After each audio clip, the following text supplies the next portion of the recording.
A tree has to be cultivated. A tree has to be nourished. It starts from the root on up, which means that somebody has to take responsibility for the growth and the nurture and the health of the tree. So in order for the church to be that tree that provides rest, those who are connected to the ministry must be those who cultivate it in such a way to provide leaves so that those who come and take rest under it will indeed find rest. Are y'all hear what I'm saying today? So the church is an oasis in the wilderness. The wilderness is dry and empty and devoid of water, but when the church is functioning as it is supposed to function, it creates an oasis in the wilderness. I may be empty, but there's plenty of water in that place. I may be thirsty, but there's a river that's running in that place, whereby I can go and dip my cup in that river and take a drink of water, living water. The church is a place that gives hope to the hopeless. For those who are without hope, they ought to come and hear a word that offers them hope. And if it doesn't come directly across the pulpit, then there ought to be someone within that body, within the context of that fellowship, that gives a word of hope and encouragement to somebody else. Amen. Amen. Amen. Sometimes we can be so critical in our spirits, and we find the wrong things quicker than we find the good things about somebody. We're quick to point out the faults of others. Rather than looking for the good in the person, we intentionally look for the wrong. Sometimes we don't like a person just because of how they look.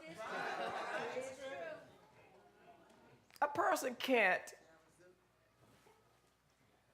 do anything about really how they look. I mean, in terms of what God gave them. I mean, they can enhance what God gave them, but in terms of what God gave them, that's it. That's really it. Nothing more, nothing. So really, if you get angry with someone or upset with someone because of how they look, then take that up with the Lord.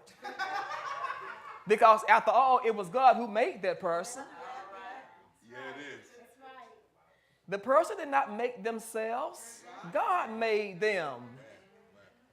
And so sometimes we see people that we look upon with, I just don't, it's just something about that person. Well, maybe it's just the way, we come up with all of these excuses about how we don't like people because of how they look.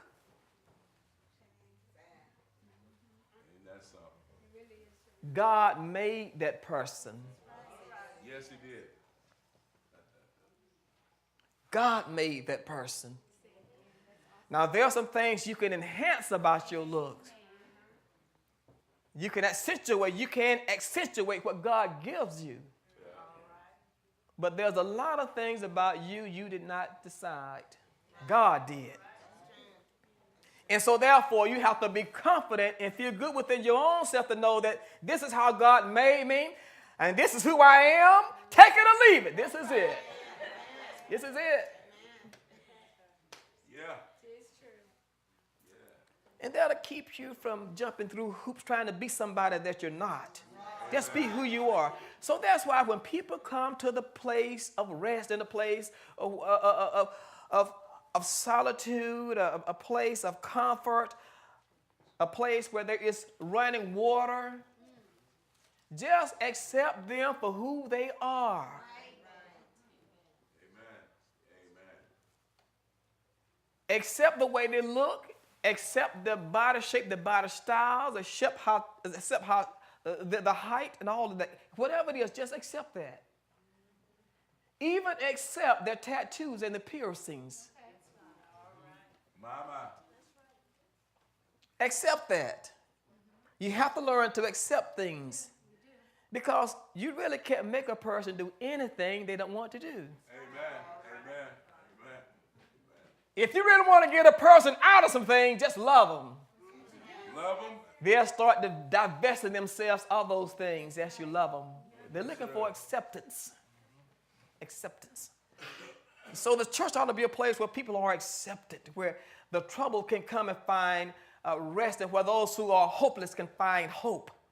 We just need to accept them. It should be a place where there's calmness and a place where there is peace.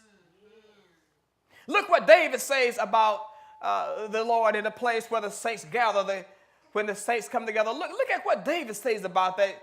He speaks of the Lord, and he says this when it comes to the Lord and what the Lord is doing for him, and how he views the Lord, and how the Lord should play, what role the Lord should play in all of our lives. David says this about the Lord. He says, God is my refuge and my strength, a very present help in trouble.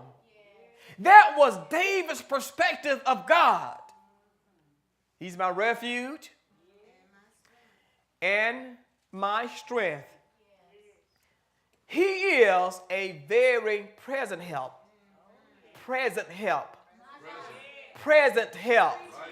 Right now help. In trouble. You know, there's a song that says, He's an on-time God. Yes, He is. He is. A very present help in trouble. So the atmosphere in the church ought to be different from the atmosphere from other places. It ought to be different from the atmosphere on your job, because the church where the saints gather, there's a different kind of atmosphere there than the atmosphere on your job. Now, you being in the church, you can take the church to your job, and the church can be on your job. But it's still a different atmosphere when you come here. It's a different atmosphere.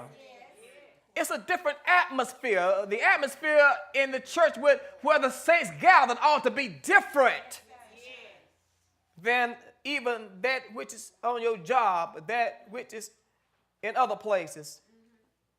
The atmosphere in the church ought to be different from the atmosphere at school. Now, the church goes to school, but it's a different atmosphere. The atmosphere in the church ought to be different from the atmosphere at the barber shop. At the barber shop, a lot of conversations take place at the barber shop. It's just not relegated to the beauty shop. The barber shop has a lot of conversations that take place and that raises your eyebrows. You know, when you go to places such as the barber shop or the beauty shop, it would be good for the church to just be quiet right then and just listen. Amen. Just listen. Don't say nothing. Just listen. Listen in the barber shop when you go to the barber shop. Just listen. Just listen when you go to the beauty shop. Just listen. It's a different atmosphere. It would do good to just listen. Just listen. And just let your presence change things.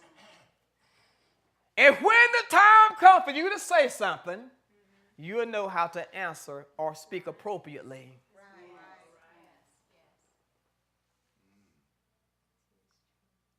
What happens sometimes is that when we go to those places and don't listen, be it on our jobs, be it at the beauty shop or the barber shop,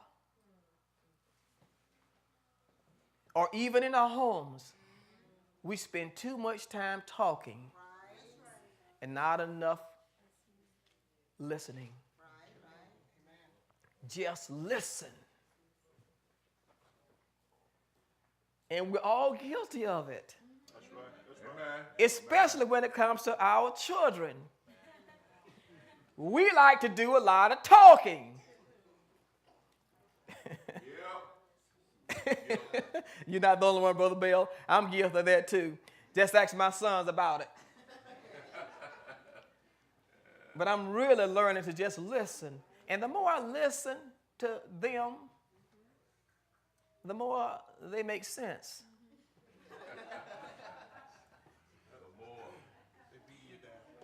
And they say, Dad, you need to listen. So I say, okay. That's what I say to myself. Okay. But when you listen to what is being said, you will know how to answer appropriately